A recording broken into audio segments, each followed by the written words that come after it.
बिस्मिल्लाहिर्रहमानिर्रहीम। अस्सलाम वालेकुम रहमतुल्लाहि व बरकातहू।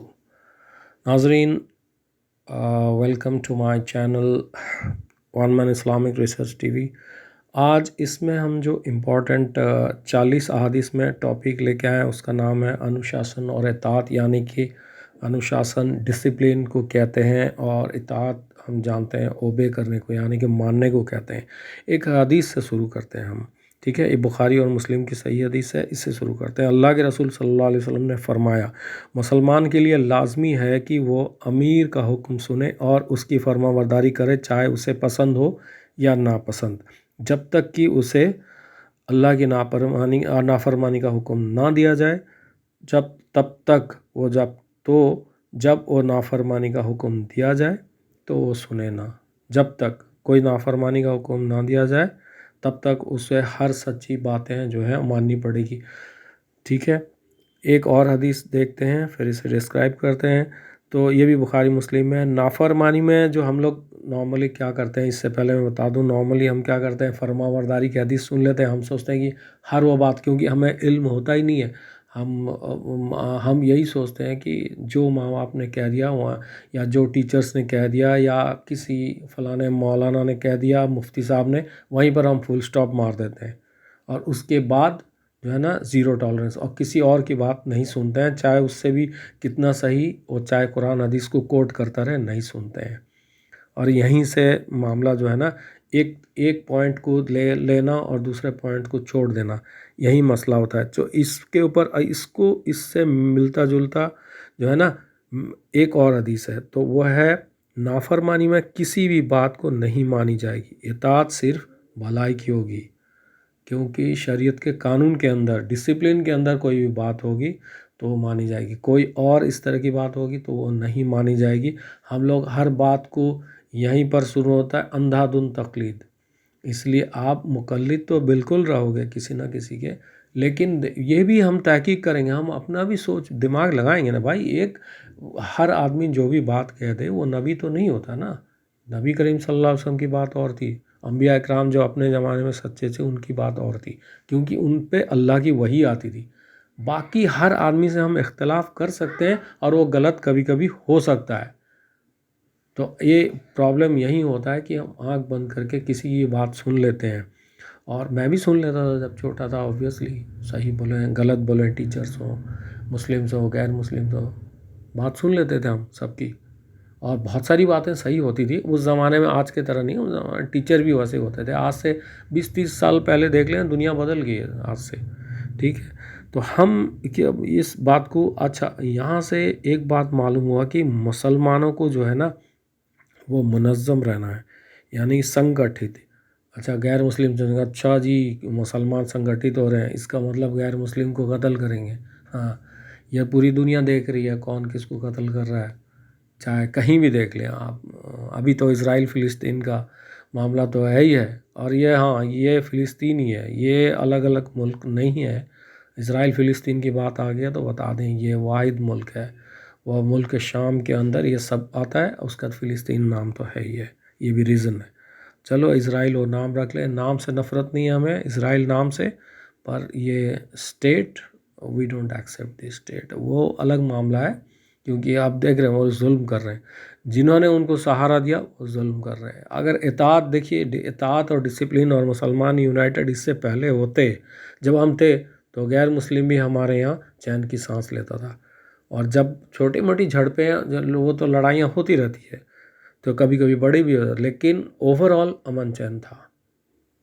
आप खुलफा राशिदीन का इनिशियल पीरियड देख, जो उस वक्त शैतानी ताकत होती थी, जो बदमाश होते थे उन्हें कुचला जाता था। उसमें चाहे हज़रत अली का ज़माना देख लीजिए, वहाँ सो कॉल्ड जो मुस्लिम खारिजिन कहलाए वो भी कुचले गए, उनसे लड़ाई की हज़रत अली रज़ी अल्लाह ताला अन्हु, ठीक है।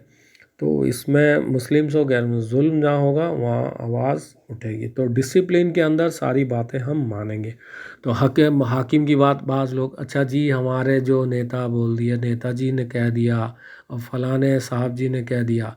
और ये वो नॉर्मली ये देखा जाता है कि हम स्कूल इंस्टीट्यूशन नहीं बल्कि ऑफिसेस में बस बॉस इज़ ऑलवेज राइट, ये कहाँ से है ये प्रोवर्ब, खैर उसके बारे में ज़्यादा जाना ही नहीं चाहता प्रोवर्ब।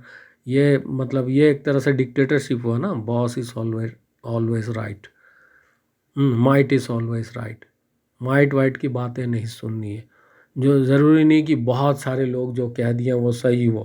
وہ بہت سارے کسی حدیث کو صحابہ اکرام کہتے تھے، وہ ڈیموکریٹک رائے ہوتی تھی، جمہوری رائے ہوتی تھی، اکٹھے رائے ہوتی تھی. وہ حضور صلی اللہ علیہ وسلم اللہ کے قانون کے دائرے میں آتا تھا، حضور صلی اللہ علیہ وسلم کی باتوں کے دائرے میں آتا تھا. لیکن اب جو معاملہ ہے وہ الٹا ہے.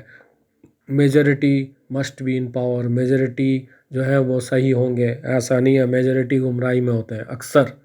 کسی بھی ملک میں دیکھیں میجورٹی، آج کے دور میں بھی میجورٹی گمراہی میں ہوتا ہے. ہم کوئی بھی حکمراں ہو، کوئی بھی فوجی طاقت ہو، چاہے کوئی اور بھی ہو، کوئی کمپنی ہو، کوئی اسکول انسٹیٹیوشن ہو، آنکھ بند کر کے کسی کی بات نہ سنیں.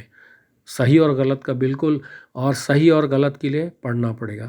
اگین کو جاننا پڑے گا کہ اللہ کا قانون کیا ہے، اور اس قانون کو پڑھنے کے بعد اس کو کون سا قانون، کون سی حدیث، کون سا قرآن کی آیت کہاں پر امپلیمنٹ ہوگا. یہ بھی اس میں اختلاف ہو سکتا ہے، چھوٹی موٹی باتیں ہو سکتی ہیں، لیکن اسے معلوم کرنا پڑے گا کہ کون سے حدیث، کون سے قرآن کی آیت کہاں پر فٹ بیٹھتا ہے. یہ موسٹ امپورٹنٹ ہے. اسی لیے ہمیشہ یہ دعا مانگنی چاہیے، اور میں بھی مانگتا ہوں. آپ دیکھیے اس میں حدیث، الگ حدیث ہے، وہ میں کبھی اور بیان کر دوں گا، لیکن اس میں ہے کہ قرآن کا فہم، انڈرسٹینڈنگ، فہم کہتے ہیں انڈرسٹینڈنگ، حدیث فہم جو ہے نا، اسی لیے فقہ بھی جاننا ضروری ہے قرآن حدیث کے بعد. کیونکہ ہم لوگوں کو انڈرسٹینڈنگ صحیح رہے گی تو اسے ہم اپنے زندگی میں امپلیمنٹ کر سکتے ہیں، اور لوگوں کو بتا سکتے ہیں بھائی یہ حدیث اس جگہ. بہت سارے لوگ حدیث ہر جگہ بیان کر دیتے ہیں، اور ہر چیز وہ صحیح حدیث بھی بیان کرتے ہیں، لیکن بعض جگہ بعض چیزیں فٹ نہیں ہوتی، وہاں کوئی اور حدیث فٹ ہوتی ہے، وہاں کوئی اور قرآن کی آیت فٹ ہوتی ہے. تو ہمیں جو ہے نا فہم القرآن اور فہم الحدیث بھی ہونی چاہیے. تو ہر آدمی اس لائن میں محنت کرے. اور آج کوئی نہیں کہہ سکتا میرے پاس تو جی پیسے نہیں ہے، کتاب نہیں ہے. 100-150 روپیہ 200 روپے کا انٹرنیٹ کا وہ ڈالیں، سارا بخاری ہے، صحیح حدیث، قرآن یوٹیوب میں پڑا ہوا ہے، اور بھی ساری چیزیں ڈاؤن لوڈڈ ہے. اور اعتراف میں علم والے اور علماء بھی بہت سارے ہیں، چاہے چھوٹے لیول کے ہوں ہیں. اور ایسا نہیں کوئی کچھ جانتے ہیں، بہت سارے لوگ بہت کچھ جانتے ہیں. پھر ہم خود بھی تحقیق کریں. اگر دنیا اتنا آسان ہوتا، دنیا کا معاملات اتنا آسان ہوتا تو یہ جنت نہ بن جاتا. تو اس سے پتہ چلا کہ دنیا کا معاملات جو ہے وہ تھوڑا سا پیچیدہ ہے، ڈیفیکلٹ ہے. تو اس لیے تو اللہ نے قرآن اور حدیث بھیجا ہے، تاکہ اسے ہم اس جگہ پہ فٹ کر سکیں. ٹھیک ہے. تو ہم ایک اور حدیث میں جو ہے، ایک اور حدیث دیکھیں، اس میں نبی کریم صلی اللہ علیہ وسلم نے فرمایا جس نے میری بات مانی اس نے اللہ کی فرما برداری کی، اور جس نے میری نافرمانی کی اس نے اللہ کی نافرمانی کی، اور جس نے امیر کی بات مانی اس نے میری بات مانی، اور جس نے امیر کی نافرمانی کی اس نے میری نافرمانی کی. امیر ڈھال ہے جس کی حفاظت میں جنگ کی جاتی ہے اور فتنوں اور حملوں سے بچا جاتا ہے. تو اگر وہ انصاف اور خوددار رسی کے ساتھ حکم دے تو اسے بدلہ یعنی کہ ثواب بھی ملے گا، ورنہ اس پر اس کے کیے کا وبال آ جائے گا. یہ بھی بخاری میں صحیح حدیث میں، کیونکہ امیر جب بات کرتا ہے ظاہر بات ہے وہ اللہ کی روشنی میں جواب بھی دیتا ہے. اور اب بہت سارے ہم جگہ تو کوئی بھی چھوٹی موٹی باتیں کوئی بھی ہو جائے، مسئلہ ہو جائے، اب چھوٹی چیزیں میں فیصلہ کرنے کے لیے گھر میں ایک امیر چن لے. ہاں، عورتوں کو اور بچوں کو امیر نہ بنائے. تو یہ بہت اس کے یہ اللہ کے رسول صلی اللہ علیہ وسلم کا حکم ہے، میرا نہیں. ٹھیک ہے. تو آج کی ویڈیو میں بس اتنا ہی. انشاءاللہ پھر ملیں گے جلد ہی، کیونکہ یہ 40 حدیث ہے، شارٹ بس حدیث بیان کرنا ہے، ڈسکرائب بیان کرنا مقصد نہیں. ٹھیک ہے. تو دعا خیر میں یاد رکھیں، اور خاص کر کے فلسطین کے لیے دعا کریں. جزاک اللہ خیر.